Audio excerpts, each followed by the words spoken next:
The symptoms of our psycho-spiritual illness are the wars, terrorist attacks, artificial or man-made disasters, and leader figures.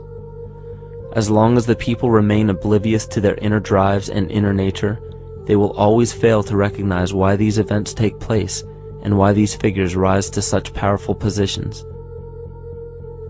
The reason why we have failed for thousands of years to conquer these archetypal rulers permanently is because for thousands of years we have been fighting the symptoms of an illness and not the root cause. For every corrupt government that falls at the hands of a revolutionary, oppressed people, 2 more will rise in its place every time, because the root cause of a corrupt government does not exist in the individual leading that government. It exists within the psyche of every individual, because an unaware host to a deadly parasite will do anything to avoid accepting his own incapacity for freedom.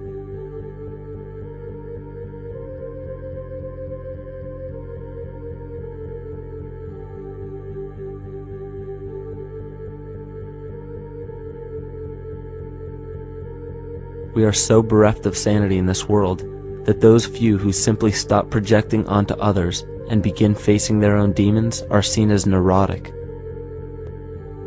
An article written in the 1950s states that studies showed that individuals who had been isolated from their familiar social and cultural environment became neurotic.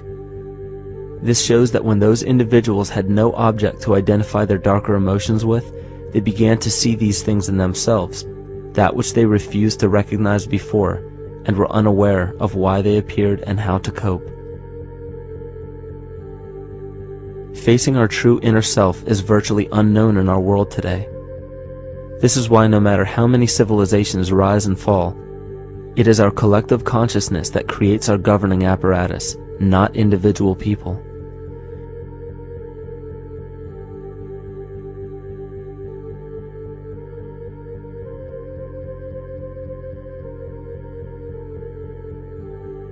And after countless attempts, you would imagine that people would realize that a physical retaliation may not be the solution.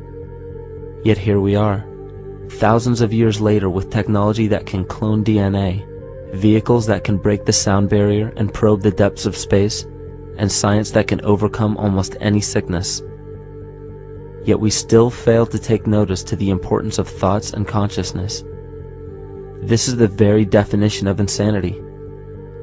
And every single one of us is responsible for this psychic epidemic, because we're killing the messenger and paying no attention to the message.